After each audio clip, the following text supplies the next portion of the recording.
Well said. Gentleman from Pennsylvania is recognized. Thank you, Mr. Chairman. As I said at the outset of this hearing, I am deeply troubled regarding IRS employees' improper handling of applications for tax-exempt status. However, I am encouraged that senior leadership of the agency during this period has been removed. In December, the Senate confirmed a new commissioner of the IRS, and he has pledged his commitment to cooperating with Congress and reforming the agency. I do look forward to working with him. While I welcome the opportunity to hear the concerns of these witnesses to participate in this hearing, I do fear that the committee is once again presenting only one side of the story. The committee's 10-month-long investigation has uncovered no evidence to support claims that the IRS was targeting any groups for political reasons. Not one single witness has appeared before this committee and told us that the White House was involved in directing the conduct of the IRS employees. The Deputy Inspector General for Investigations identified absolutely no evidence of political motivation after a review of more than 5,000 emails of IRS employees, and that was Russell George, and he was the one whose report really sparked this committee's hearings. And I personally asked him that question, did you find evidence of political motivation for what was going on? And he said no.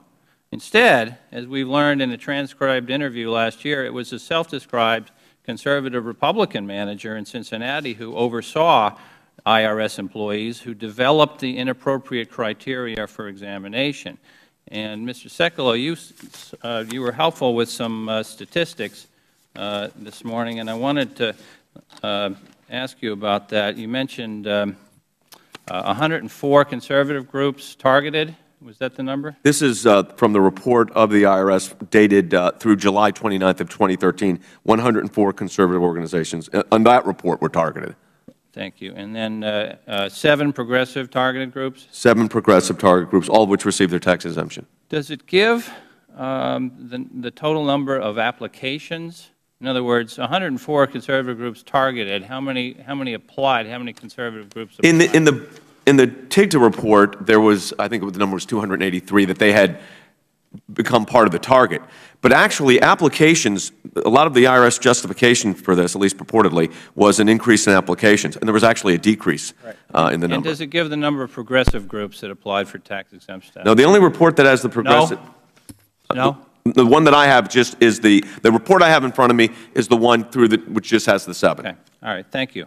None of those have been now, denied. In addition, the committee's investigation in this matter revealed that the IRS also sought out liberal groups with these words, progressive or occupy, in the names. At an oversight committee hearing last year, Russell George admitted he actually failed to inform our committee that he was aware of progressive groups receiving similar treatment as conservative groups. And now, Ms. Mitchell, you've favored us with your testimony this morning, and thanks again for coming. You are, we just found out about you Monday afternoon, so we didn't have too much time to read about you. But I saw your extensive CV, which is online, and it has you as a partner at the Foley Lardner law firm here in Washington. Is that right? Correct. All right. And it says that you are a member of the firm's political law practice. Is that correct? Correct. Okay. The firm has a taxation practice that's different from the political law practice. Okay. But you're in the political law practice. If I'm not mistaken, you have personally served as legal counsel to the National Republican Senatorial Committee. Am I correct in that? Among others, yes. You have personally served as legal counsel to the National Republican Congressional Committee as well. Am I correct in that? Correct. You served as a legislator in Oklahoma. Am I correct? Would that be as a Republican legislator? No, actually, I was a Democrat then. Were you? Okay. Until I realized that that had become the party of the government, not the people. Okay. Mr. Cartwright, just for the record, not all of us would agree with that, Ms. Mitchell. We're entitled to our political views, too. Thank you, Mr. Connolly. I guess the question I have for you is, in your law practice, your political law practice, how many progressive groups do you represent right now? None, because it doesn't work that way. How many liberal groups do you represent right now? It doesn't work that way. It doesn't work that way. It doesn't work that way, Congressman. Well, you testified that you represent Tea Party groups. I do. All right. So it works that way. Yeah, that's right. And as I say to people, in this law practice, you can't play for USC and Notre Dame. How many You have to pick Occupy a groups team. do you represent? Lord, I wouldn't represent one of them on a bet. All right. I think you've answered my question. I've represented the ACLU, however, Mr. Cartwright. Now, in light of continuing revelations that the majority on this committee has excluded Democratic members and staff from in-person meetings with the Inspector General's staff, serious concerns persist about the impartiality of the work of the majority on this committee. Sadly, only Tea Party groups are represented before this panel today, and one of them has already testified before Congress. Since the identities witnesses has only been revealed on Monday afternoon, our staff was unable to identify a minority witness on such short notice, and as a result, this is not a balanced hearing. Now, this committee is charged with conducting oversight of the Federal Government, and as members of Congress, we must exercise that authority in a responsible manner. Calling this kind of one-sided hearing and making false legal allegations attacking the credibility of career Federal employees falls well short of that standard. Going forward, I want to see us working together to conduct responsible oversight of the Internal Revenue Service. With that, I yield back, Mr. Chairman. I would just point out that, well, first of all, Ms. Mitchell doesn't represent progressive groups because it sounds like, according to Mr. Sekulow, they don't need it. They were 7 for 7. Yeah, I'd urge you to have some come over here and testify and find out what they were asked. The minority had 9 days' notice of this hearing. They could have got a witness here. Maybe you want to go get one of those 7 who got approved out of the 7 who were put on some notice. But what the committee did, what the minority did have time to do was to write me a letter urging me not to pursue having Barbara Bosserman come here and answer our questions. You had time for that, but you didn't have time to find someone to come testify? Recognize the gentleman from South Carolina. Thank you, Mr. Chairman. I'm a lot more interested in having a balanced investigation than I am a balanced hearing. And in that light, Ms. Eckelbrett, did you hear the President say there was not a smidgen of corruption? I've heard that he said that, yes, sir. Ms. Garrison, did you hear the President say there was not a smidgen of corruption? And let me just translate that, because smidgen's not a legal term. I assume he meant scintilla, and I assume he meant criminality instead of corruption. How was he able to make that conclusion? Neither of you have been interviewed by the Bureau, have you? No, sir. And according to Mr. Sekulow, of his 41 clients, 3 have been interviewed, or 3 were asked to be interviewed. Right. Not interviewed yet. Okay. 0 of 41 have actually been interviewed. Correct. All right. So the President says there's not a smidgen of criminality or corruption. Do either of you remember seeing a witness named Lois Lerner sitting at the very table y'all are sitting at? Do you remember her invoking her Fifth Amendment privilege, the same privilege that she targeted some of your groups for trying to educate people about? Some of your groups just want to simply educate people about the Constitution, the one that she availed herself of the very second she was exposed to criminal investigation. So how can the President say there's not a smidgen of criminality when Lois Lerner invoked the Fifth Amendment? 41 witnesses haven't been interviewed, including the 2 that are here right now. How can he possibly draw that conclusion? Good question. I wish one of the colleagues on the other side of the aisle would ask the President how in the world he concluded no criminality when Lois Lerner sat in front of them and invoked her privilege against criminality. How do you square that? Mr. Gowdy, if I may, she invoked her Fifth Amendment privilege, which she has the right to do, of course, and you and I both respect that, because we now know the reason why. It wasn't perhaps as clear as it was made yesterday. She invoked her Fifth Amendment privilege because she knew, after she made a false statement and a planted question at an ABA meeting, she knew that, in fact, there was her words and her emails, off-plan drafting of rules targeting conservative groups. She also said at a Duke Law Forum that people are asking us what we can do, and she said, I can't do anything until I see the 990s, the tax returns that are filed. That was all going on while she was redrafting the rules with the highest level of the Chief Counsel's office. Mr. Cartwright. Mr. Sekulow, Yes, I want to say this. I understand why she invoked her Fifth Amendment privilege. I don't understand why in the hell the President of the United States would prejudge an investigation I don't either. before any of your clients were interviewed, before either of these two victims, and I know you don't like that word, but I'm using it in the criminal sense of the word, before either of these two victims were interviewed. He has gone on national television. He has prejudged the investigation, and in my judgment has compromised the Department of Justice, which leads me to this question, Mr. Sekulow. Yes, sir. There is the option when you have a compromised investigation and a chief executive who has prejudged the outcome before the jury's even gotten all the evidence. He's got an option of appointing a special counsel, right? Yes, he does.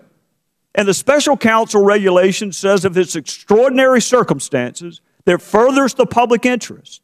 Can you think of anything more extraordinary than government targeting people based on their political beliefs? No, I agree with you 100%. And I also would point to the email of June 14, 2012, which was just released, because this shows the need for a special prosecutor at this point on the criminal aspect of this. And again, Mr. Cartwright, when you asked about the no evidence of politics, let me quote from the email.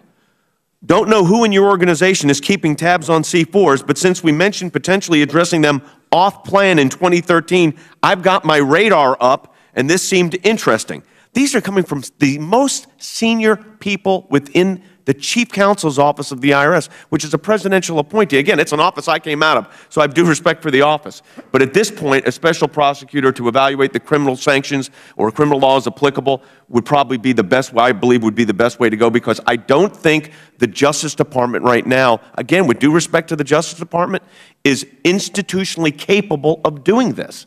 And I need to say this also, because I thought that the question, Mr. Cartwright, on Ms. Mitchell's legal representation, she has an exceptionally excellent reputation in this town as a lawyer.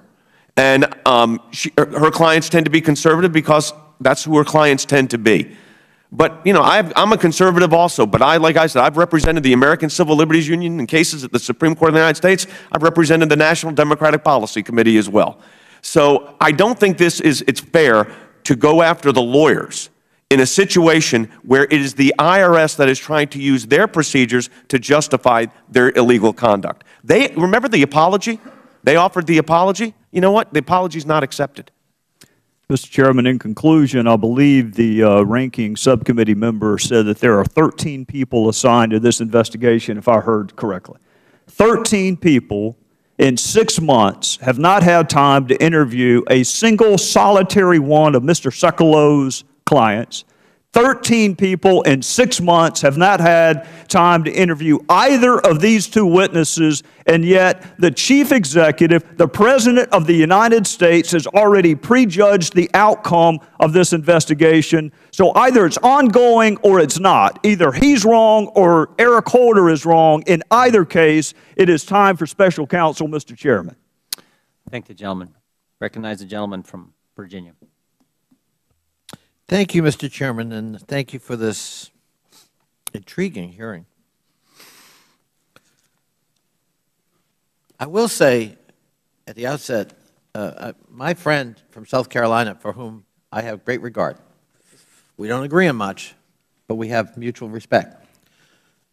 But I will say, it ought to trouble a Tea Party panel and a lawyer who represented the ACLU that this committee took upon itself a unique task in voting that a U.S. citizen, irrespective of her views or what you think she did or did not say, to protect herself against self-incrimination, a very sacred principle enshrined in the Constitution of the United States. And it was enshrined in there because of the experience of our founders with the British.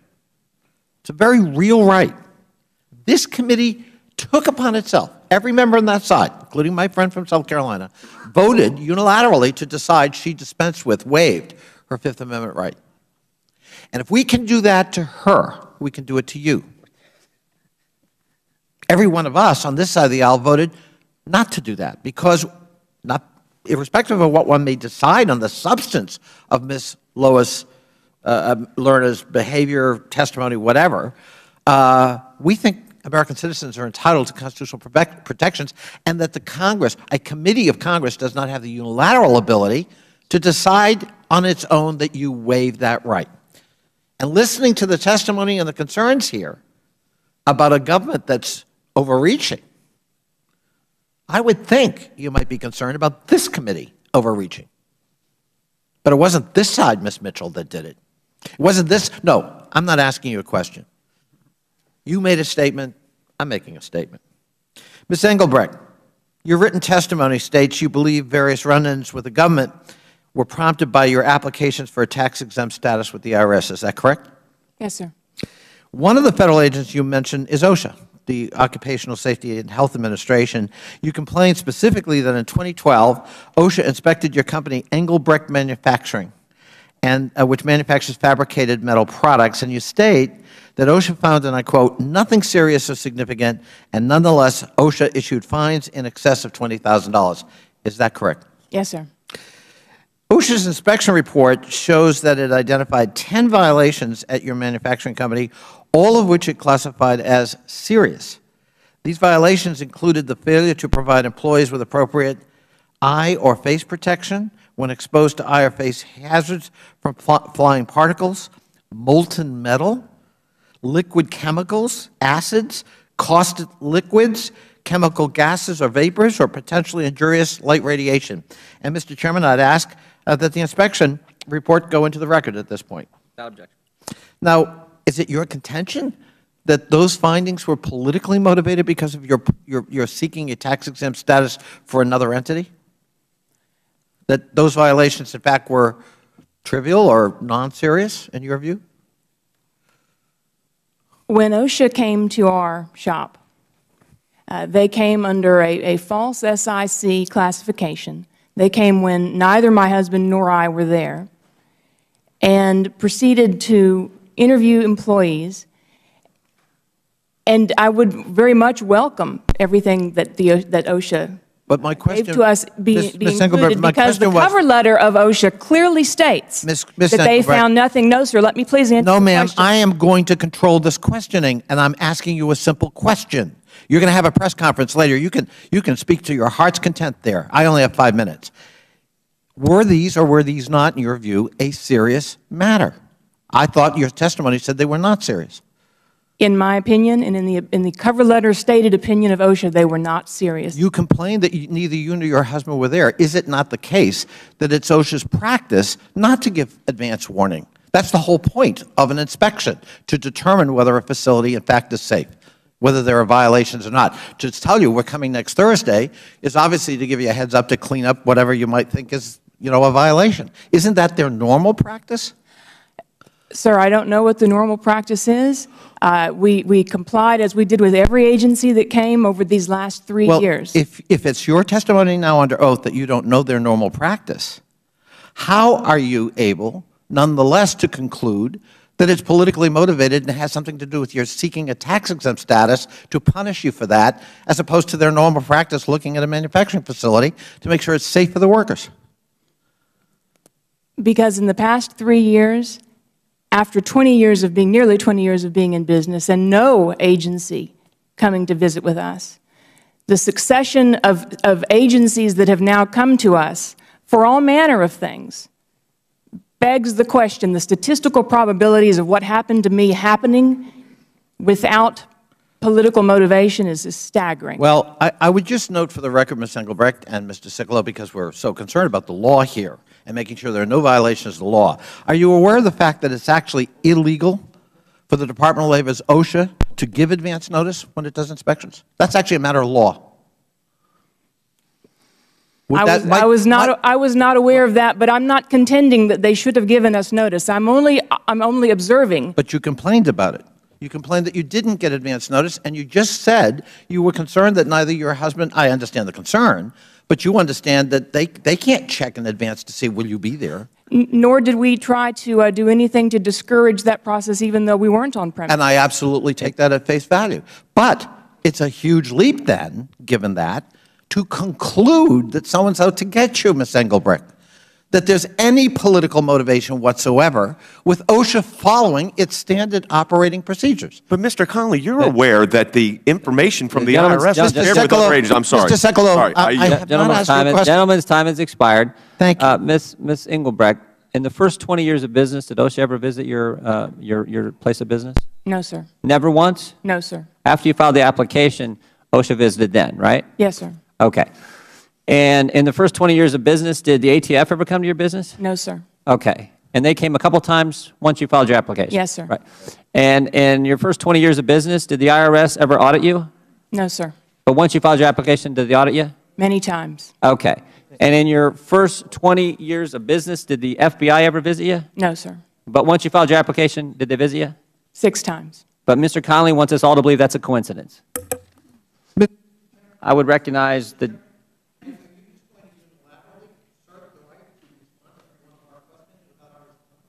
Go ahead. I was just pointing out that in 20 years of business, OSHA never came to Mr. Engelbrecht's place of business. Yes, I was. And in 20 years of business, OSHA never visited, FBI never visited, Invoking my name, IRS Mr. never Chairman. audited. Okay, well, you can respond. Even though I Thank you. gave you plenty of extra time, I'll give you some more. Thank you got, the gentleman's recognized for a minute. So where is the proof, though, other than your connecting dots that may or may not be connected, that OSHA was politically motivated? I didn't say proof. I'm just saying you No, would want us all to believe it's a coincidence. Oh, well, and you want us all to believe that by innuendo there must be something 15 times wrong. in a 2-year time frame, 4 different federal agencies visit this lady's place of business, audit her personal and business records, and you expect us to believe that just... I don't expect you to believe. Shazam, it I don't just expect you. happened? I don't expect you to believe anything. You can believe whatever you choose Well, to you can believe. You can believe it's all a coincidence. I refuse to do that. No, I didn't say that either. I believe in fact-based, empirical oversight, and innuendo, and drawing conclusions, and paranoia gentleman do the not facts. substitute for fact-based, empirical oversight, Here- Mr. Chairman. Well, here are the facts. And McCarthyism. She filed an application for C4 status and subsequently was visited by OSHA, FBI, ATF, and was audited by the IRS. That happened. Mr. Chairman? I would just say, Mr. Chairman, you should be on the panel, given your views. Mr. Chairman, will you yield your time for a parliamentary question? Yield to the gentleman. Yes. Thank you. Gentleman's recognized. Excuse me. Can someone answer for me, in the report that was referred to by Mr. Connolly and the OSHA report, the witness reached a negotiated agreement with OSHA and paid fines. I'm not sure this is a parliamentary inquiry. It is, because it You deals want to enter something in with... the record? We'll put it in the record. It's already in the record. My question is it true that the witness paid fines substantiating the serious violations that were found out of the OSHA report? I think that question's been asked. No, I did not hear. That's my parliamentary question. Well, Will the when witness answer the question? Mr. Chairman, that's not when a you get parliamentary recognized, which will be shortly, we'll let you ask that question. And I think the witness has answered, but if she wants to answer it again and you ask it, I'm sure she'll do that. I want to recognize the gentleman from North Carolina, Mr. Meadows.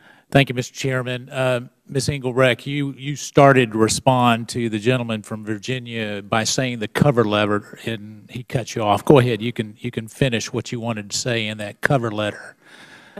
Thank you. Just that the cover letter from OSHA made very clear that they found no serious or concerning findings. Okay. Well, I want to apologize because what happens in these hearings, quite frankly, is that you come to tell the story of a true American patriot. And then politics can be played. And I'm not making any assertions towards my colleagues opposite. I'm just saying that it becomes very clear that it was extremely coincidental that all these federal agencies decided to visit your place of business after you took one particular action. And so I find it, the probability of that happening extremely low. I do want to follow up. In your opening testimony, though, you made some assertions, and you mentioned the gentleman from Maryland who is here, and I want to make sure that in that that we don't do anything indirectly that would disparage a member of this House. You were saying that he targeted you. Is that correct? Congressman Cummings on 3 separate occasions sent letters on letterhead from this committee stating that he had concerns and felt it necessary to open an investigation on True the Vote. Yes. All right. So it was correspondence as it relates to this committee finding more facts as it relates to getting to the truth. Yes, he according to the letters, indicated that it was the consensus of this committee that we needed to be investigated. Oh, he said you needed to be investigated. And that he was going to be the self-appointed person to do that investigation of us. Yes, sir. Okay. And so as we look at it, Ms. Mitchell, so the point of that is as they were going in, saying that she should be investigated in what terms? I mean, what's the scope of that investigation? True the Vote is a 501c3 now, but its application was still pending at the time. And True the Vote became very involved and is the nation's leading organization which tries to enforce election laws and ensure the integrity of elections. True the Vote has recruited hundreds and hundreds of volunteers across the country who volunteer to help preserve the integrity of the elections in their communities and in their states. They challenge, True the Vote has filed lawsuits to encourage to force localities to comply with federal law on cleaning up voter rolls, among other things.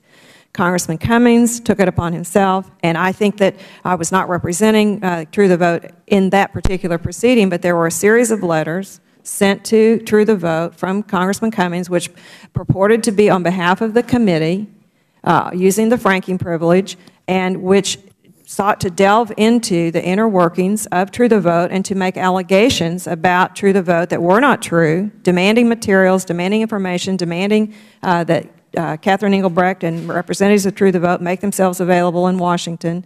And frankly, we think that is improper, and we will deal with that in a different proceeding.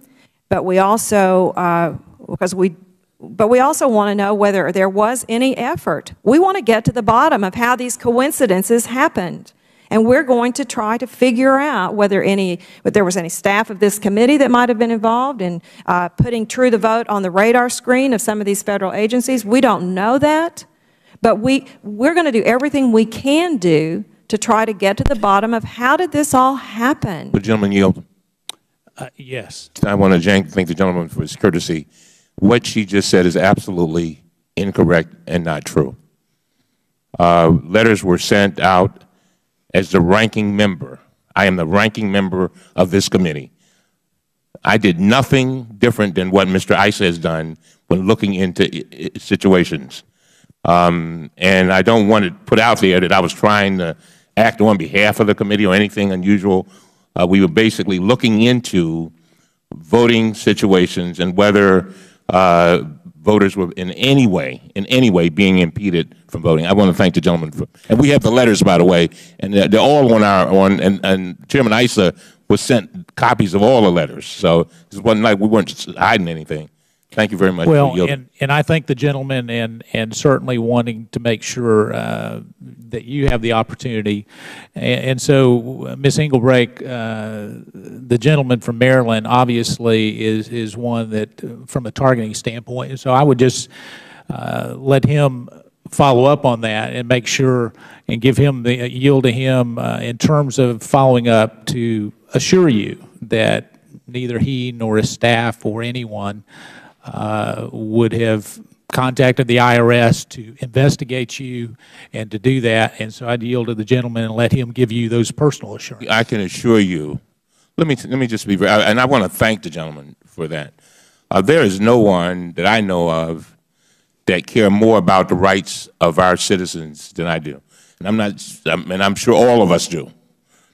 But just as you all have the passion that you have, and I respect that, I too have the passion to make sure that no one, I don't give a, whether it's Tea Party, Republican, or Democrat, nobody is blocked from voting.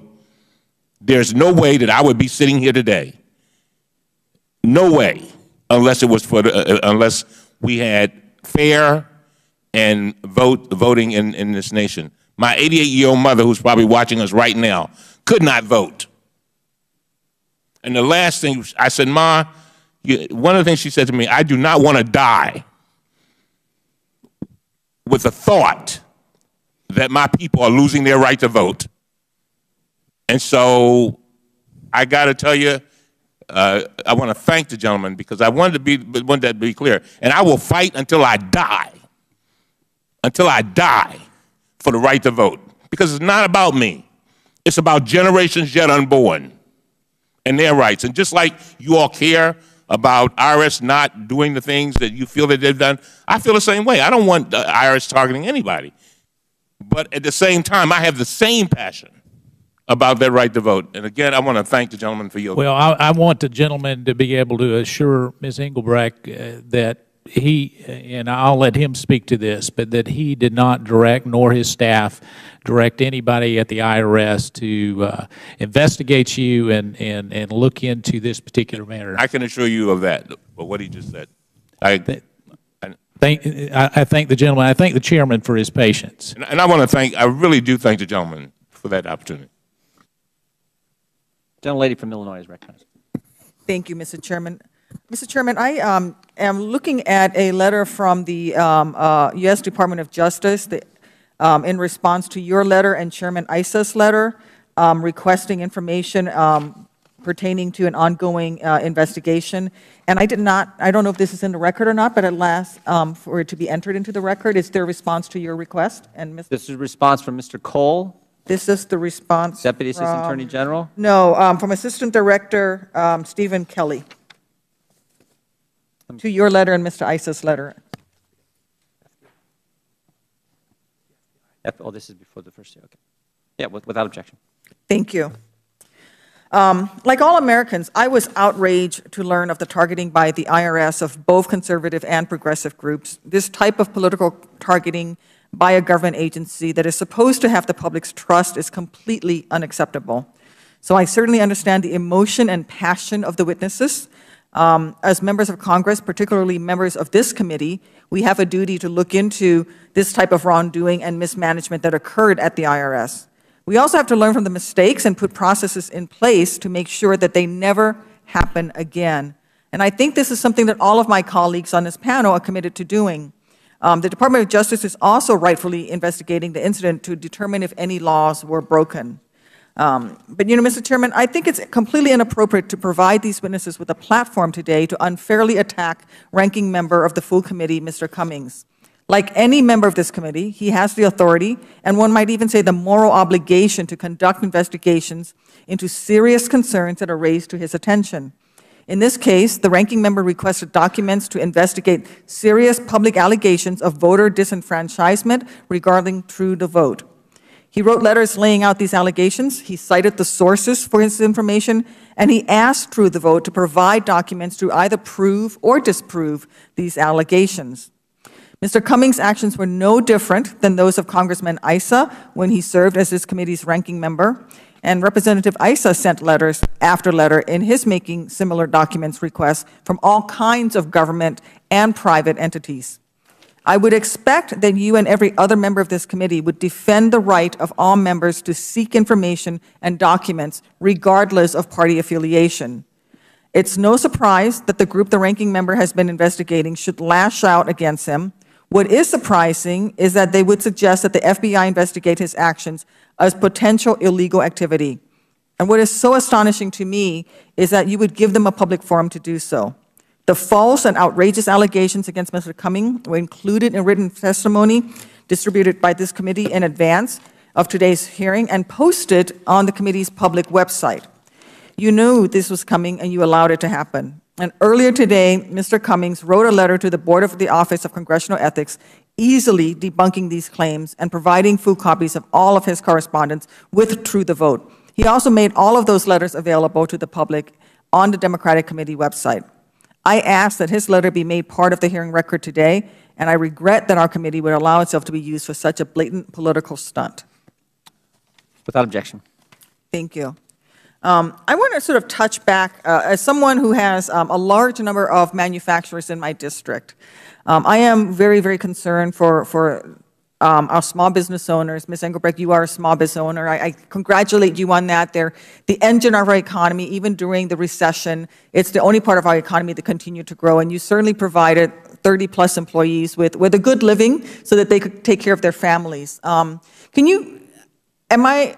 Just answer yes or no. Am I correct in saying that you are in the business of manufacturing, heavy manufacturing, parts for oil drilling and the like? Is that correct? We're a high-precision machine shop, so we make small component parts. You make small component parts, but you use things like milling machinery and that type of thing? Computerized machinery, yes, ma'am. Okay. I have quite a few of those in my district, and I am actually somewhat worried that OSHA had not inspected you in 20 years. I would think that OSHA should be inspecting any manufacturing business on a regular basis, and that we would not go a whole 20 years without ever inspecting the health and safety environment for employees. And I personally, I know that you don't think that the allegations of not providing eye protection and the like is not a serious concern, but as someone who's been around a lot of heavy manufacturing, let me just say that it is a concern. And I'm out of time. I yield back, Mr. Chairman. Ms. Engelbrecht, in the 20 years prior to OSHA coming there, did you ever have any serious injury at your place of business? No, sir. And to be clear on the eyewear point, we do absolutely require eyewear to be worn. They just weren't happy with the kind we provided. Someone probably forgot to put their goggles on one day, right? Well, forgot to put the goggles on. They identified an entry point that they thought was an exit, which cost, I don't know, $4,300 if memory serves, something like that. Thank you. We've all had businesses in our district have OSHA show up and find that they put a box in the aisleway that they forgot to move, and they get hit with a fine. Exactly what happened. Gentleman from Tennessee is recognized. Thank you, Mr. Chairman. Certainly appreciate you all being here today and just reflecting on the past 3 years in this committee here. And I know a lot of politically charged issues get brought forth, but listening to the testimony today really makes you think about what being an American means, what it should mean. And we can try to divert into questions about OSHA and other violations. But what I heard was two very impassionate testimonies from two Americans that wanted to exercise their freedom to publicly speak about their preferences in an election. We can sit and try to pretend that this didn't happen. We can go back and look at the statements. We can go back to May of 2012 when the IRS internal investigator said that there was substantial inappropriate bias going on. We can go to when Mr. Miller had his epiphany that this was going on. We can go to when the President said that this is inexcusable and intolerable. And Eric Holder, the same thing. This is unacceptable. And so there's no question that this happened. We can't sit up here as Democrats and Republicans and deny that the IRS did not target people. They did. They apologized. There's been hearings. Ms. Lerner came in here, took the fifth, and Mr. Sekulow talked about that earlier, and maybe we can talk about it again. But this is about our rights as Americans. That's why we're here today. I'd like to think that the people on the other side of the aisle, as well as the people on this side, would equally listen to Occupy Wall Street or liberal groups that were targeted by a Republican president. It's about the federal government using their power to suppress our rights as Americans. And that's wrong in any party, in any language. We're not a third world country. I hope we're not a country that's run by a dictator that fixes elections. Sadly, we won't know what the outcome of the last election would have been had this targeting not taken place. We'll never know that. We won't know if the election would have been altered if we weren't misled by the YouTube video story about Benghazi. We won't know that. There's a lot of things that were done before the election that now that it's over, people are saying, okay, well, now we got to clean up this mess, so let's pay attention to this IRS scandal, this targeting. And that happened. Well, it didn't happen for very long because it was in July during an economic address at Knox College in Galesburg, Illinois, that President Obama charged the Republicans, turning the IRS matter into part of an endless parade of distractions, political posturing, and phony scandals. I mean, I thought we were past that. What we're here today is to make sure you all get a fair chance and a fair response to your questions. So we have attorneys here today representing these clients. Have they gotten that chance yet? No, they have not. I mean, I represent many groups, and I talk to many groups. There's a particular group, Tea Party Patriots. They host a Sunday night conference call every Sunday night with grassroots groups from across the country, literally hundreds of people, who talk about things like what are some positive alternatives to the Affordable Care Act, and they hear speakers, and they are trying to educate themselves about issues so that in turn people in their communities who are part of their groups can learn about what Congress is doing, can have an impact on public policy. But many of those groups are the very same groups that were targeted, that were besmirched, that were treated and continue to be treated in a terrible manner, and now who the IRS is proposing to essentially silence permanently. Right. And none of them have been interviewed by the FBI to hear the stories of what they went through. In Catherine Engelbrecht's case, in True the Vote's case, when it got its, I want to say, third round of questions from the IRS, about 2 years ago this month, there were 102 questions when you take into consideration the subparts and the subparts. 102 questions, and that was almost 2 years after the application had been filed. And I have been doing this a long time, and I have never seen anything like it. I knew something was going on. And to say that it was boneheaded mistakes is to treat all of these people with utter contempt and disrespect, and to deny what they've been through and what they are still going through. And I would implore the Democratic members of the committee and of the Congress to not fall in line and try to defend something that is indefensible, and to treat this as some kind of partisan ball game. We had this one brief shining moment last summer where both Democrats and Republicans came together, and Congress was doing its intent upon doing its oversight duty, and the media was intent upon actually exposing wrongdoing even in this administration, and somehow that dissipated with that speech that you just referred to, and I find it very distressing. Thank you. Thank the gentleman. The ranking member of the full committee, the gentleman from Maryland, is recognized. Thank you very much, Mr. Chairman. Ms. Mitchell, I just, we have interviewed a whole lot of people in IRS, and perhaps there's still more to be done. And I want to emphasize that the members on this side of the aisle are just as concerned about every single taxpayer being treated fairly. And so we've seen we've listened, and we've seen the testimony, and so we've just, it's not, and I'm sure we will, if there are things to be corrected. I know that there are a lot of things that have already been corrected based on the IG's report, and so I just want you to be assured that we care about these issues too.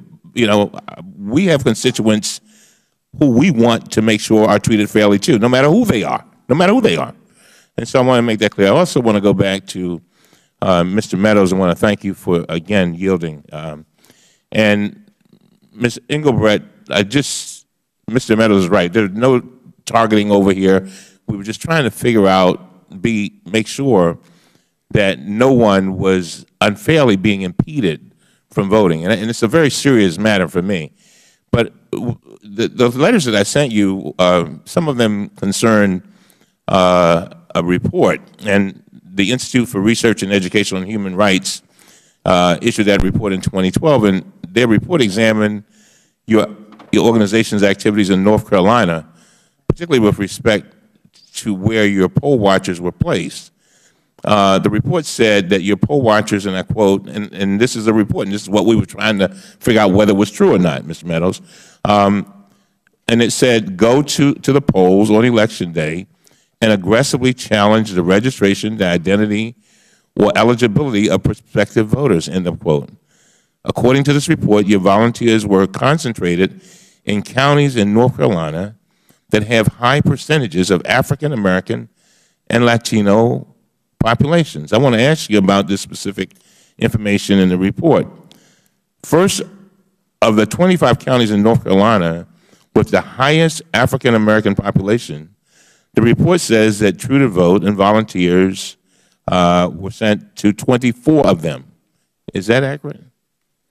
I don't know, Congressman, because all True the Vote does is provide training. The way our electoral process works, citizens will choose their party or candidate of their choice to go and work on behalf of, but True the Vote has no control over where citizens end up ultimately working. All right. And the report went on to say that True to Vote had poll watchers in 9 of the 10 counties with the highest Latino populations. So you wouldn't have that information either then? True the Vote provides training. We cannot place volunteers inside of the polls. Therefore, that report is fundamentally flawed. All right. By contrast, according to the report, True to Vote had recruits in only 4 of the 25 counties with the lowest Latino population, and I assume that your answer would be the same for that. Is that right? It would seem to me, Congressman, that a volunteer would be sent where there were volunteer needs. All right. And who determines those needs? The party or the candidate that the citizen chooses to work on behalf of, or in some cases the county when they need volunteers sufficient just to keep polling places open. The report says you had only 2 volunteers covering all of the 10 counties with the fewest African American citizens. We had no volunteers covering any county. We provide training, Congressman. Now, if the numbers in the report are correct, they indicate that poll watchers were concentrated in counties where there were more minorities. It looks like the organization, if the report were accurate, was selectively targeting minority voters, and I think you would agree that you don't want that, do you? You wouldn't want that. I'm not saying, I know you're saying that didn't happen, but I'm saying that's definitely not what you would want.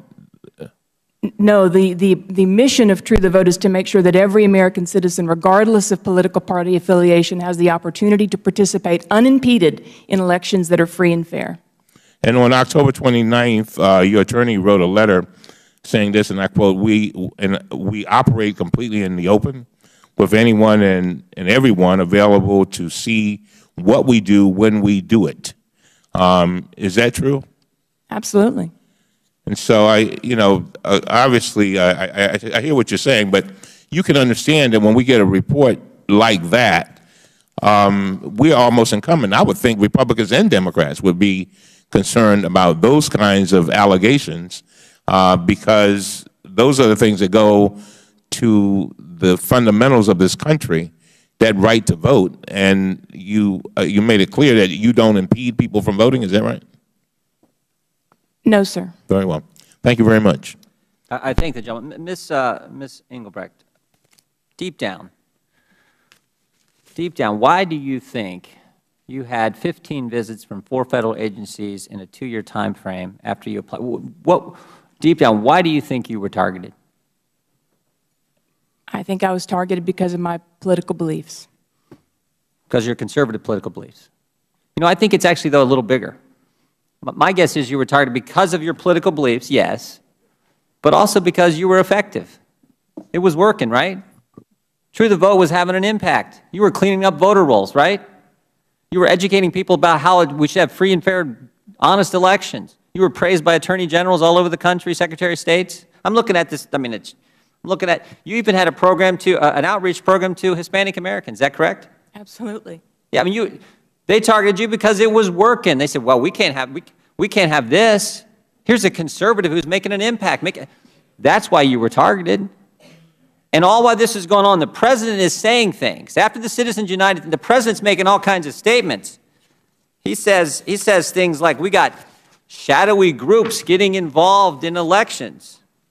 This is August 21st, 2010. attack ads run by shadowy groups. Foreign-controlled corporations can be involved. This is a problem for democracy, a threat to our democracy. Ms. Garrison, you haven't talked much. Let me ask you this. Is the Wetumpka Tea Party a shadowy group? No. Are you not? You're not secret, are you? No. Everyone knows who you are down home, right? That's right. You don't have any foreign corporations helping you out, do you? No. We don't even have any corporate money helping us. Are you trying to threaten any democracy? No. You're trying to promote democracy, right? Just like Ms. Engelbrecht's doing. Right. You want honest elections. You want people to respect the Constitution. Are you a threat at all to the democracy? Problem for the democracy? Of course not. And yet you were targeted, in Ms. Engelbrecht's case, 4 federal agencies in a couple-year time frame. None of them had ever had any interaction with her before. But suddenly, she's filed for tax-exempt status, and she's having an impact, and you're having an impact, and suddenly the president's making all these statements, and here comes the full weight of the federal government down on 2 ladies exercising their constitutional First Amendment political speech rights. And the minority says we shouldn't have this hearing and let you tell your story, and the minority tells us we shouldn't have Barbara Bosserman come in here, who's heading the investigation, and won't even give us the idea of who's heading it up if they haven't even talked to you. Which makes me I want to ask one other question here. Mr. Sekulow. Yes, sir. One of the many questions that your clients and Ms. Mitchell's clients got, I'm just going to read one, but there are all kinds of questions. I mean, we're talking about political groups involved in political too, so they ask all these questions. One of the questions was, do you have a relationship with any candidate for public office? Right. Now think about this. They're asking Ms. Garrison, right, Ms. Engelbrecht, and a boatload of other people across this country if they have a connection. But the person investigating this target has a connection with the most powerful individual in this country. Less than 1/10 of 1% of the American people give max-out contributions to a political candidate. That's who's heading the investigation. Now, if that's not irony, I don't know what is. It's not only irony. In our view, and I said this again with no disrespect to Ms. Bosserman and her career at the Department of Justice. I don't have any either. It raised serious ethical concerns that she may well have brought up and the Department of Justice chose to ignore. But you look at the scope of the questions that were asked, which were way outside of legitimate inquiry. I mean, incredible. I've looked at it. And you look at cases like NAACP versus Alabama, NAACP versus Flowers, and others. There's a whole host of them. Because what was happening in those cases was exactly what was happening here. Government agencies were targeting groups to try to intimidate them into silence, in those particular cases, the NAACP, by saying things like, we'd like to see your membership list. Who do you talk to? What conversations with legislatures do you have? This has been going on since 1950. It didn't work out too good for the state of Alabama when they tried that to the NAACP. It shouldn't work out for the Department of Treasury, IRS either. Great point. I just got one other question for you, and then we're going to have to recess and go vote. This is all going on. You're an individual who's represented, as you pointed out, to the minority. You've represented the American Civil Liberties Union. You've represented Democrats. You've been in front of the Supreme Court. You've seen all kinds of things. Yes, your history. Cletus gets the same kind of. I want to know, do you think this changed the impact of the 2012 presidential election? I think there is evidence, American Enterprise Institute and others have put forward evidence that the groups being intimidated or even not recognized had a significant impact on that election. I think it's very well possible. We don't have we haven't had a trial on this yet. I understand. I'm just asking your opinion. Very well possible that the 2012 election was impacted by an aggressive, continuous, and systematic intimidation factor by the IRS, with applications still pending, Mr. Chairman, for 3 years. Mr. Chairman, may I ask, you're going to recess before the votes? We had 15 minutes before. You want to go, is what you're saying? I think, yes. I get you. All right. The gentleman is recognized for 5 minutes, and then we'll have to recess then and come back. Thank you, Mr. Chairman. And I have 5 minutes, so I'm going to be quick. First, I want to say to the Chairman, it's unfortunate that, one, our ranking member, Mr. Cummings, was attacked in this hearing, and that the Chairman provided an opportunity for 2 witnesses to be given a platform to do that. We've never done that when the Chairman of this committee has called for in his But official. gentlemen, no, I will not. I have 5 minutes. Well, I understand. No, I will not yield, Mr. Chairman. I have 5 minutes. Wait, I'm the chairman. Let me just say one thing. It's my time, Mr. Chairman. I'm not yielding my time. I have 5 minutes. The gentleman just asked me not to recess. Mr. Chairman, I have questions for the witness. Can I go to my questions? I can recess if you want, but I would rather you just yield me 30 seconds. I was going to make a point about the Mr. Cummings issue. The gentleman yield. For the purpose of responding to why the ranking member was attacked. I don't think the ranking member was attacked, but I instructed our staff a couple days ago to encourage Ms. Engelbrecht and Ms. Mitchell not to proceed with the ethics complaint. I further talked to them this morning not to proceed in that matter. We want the folks of this hearing to be the fact that these individuals were systematically harassed by their government. And that's what the focus is. You guys keep wanting to bring this issue up, and I've encouraged them not to pursue that. Well, I don't know how you can. The gentleman is recognized. Thank you. I don't know how in one breath you can encourage them not to do it, and in the next breath give them the very platform to do it. Let me go to my question. Because for 3 years they've been targeted by 4 federal agencies.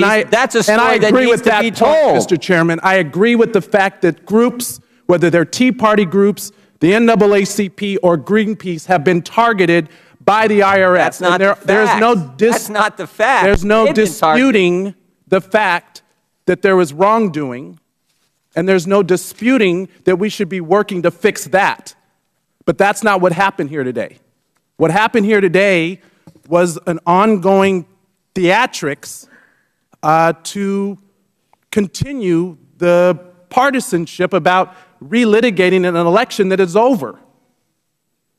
Now, the question that I have, and the question that I want to represent is, I'm not here as a Democrat.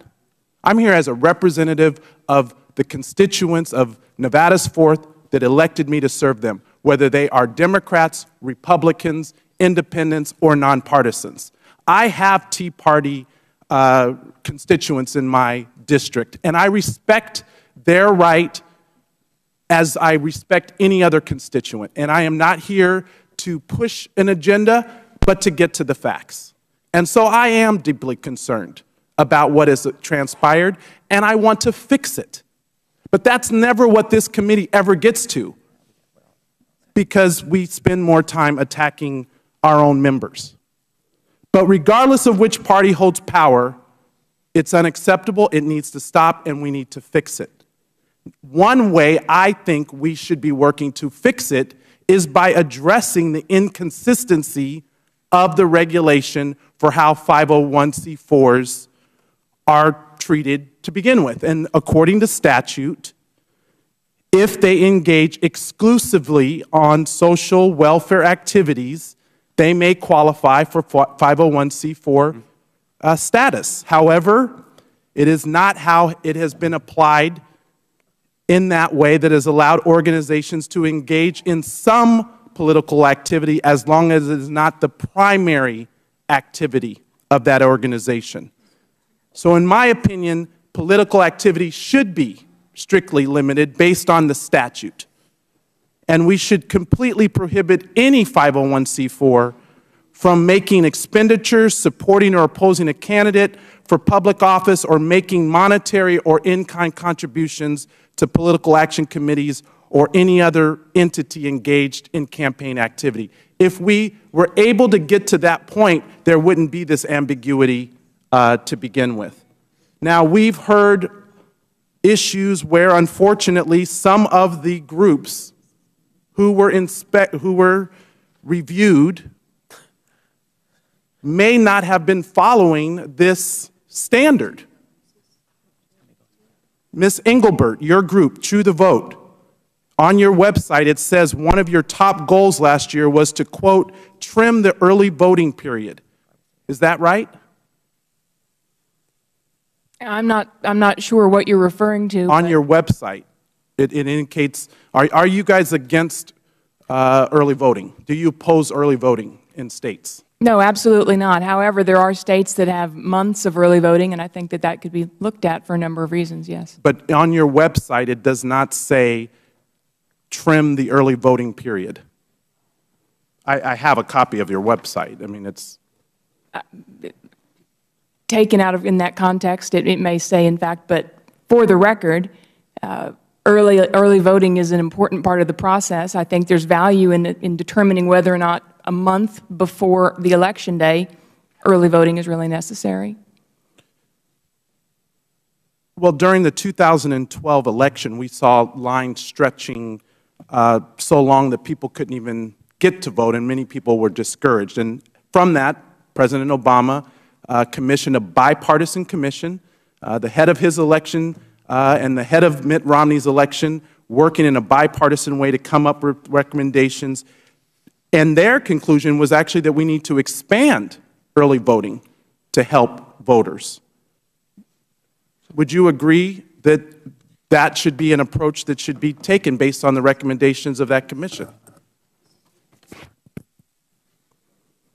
I guess I'm a little confused about why we would want to try this at this point in this hearing, but in any case, I certainly respect the findings of the commission. Our election process is deserving of a hearing unto itself. Thank you. I'll conclude by just asking if you would respond to the request by the ranking member on the statistics around where people were placed, particularly in the North Carolina voting. Will you provide that information to the committee as it was previously requested? The gentleman's time has expired. I had a question for Ms. I know. I'm glad to respond. Okay. Can you quick go ahead? The response is I can't do that. Yeah, exactly. We do not place poll watchers. That was the fundamental misunderstanding that I tried to communicate to the ranking member when I asked to come and visit with him. People are allowed to go where they want to go in America still. They can't say everything they want to say, or the IRS might come after them. They're still allowed to go where they want to go, right? Can't always take the fifth, can yeah, well, they can do that too, yeah. We're going to have to recess. We want to thank our There's restroom facilities that you can get to. We'll be back in approximately 30 minutes.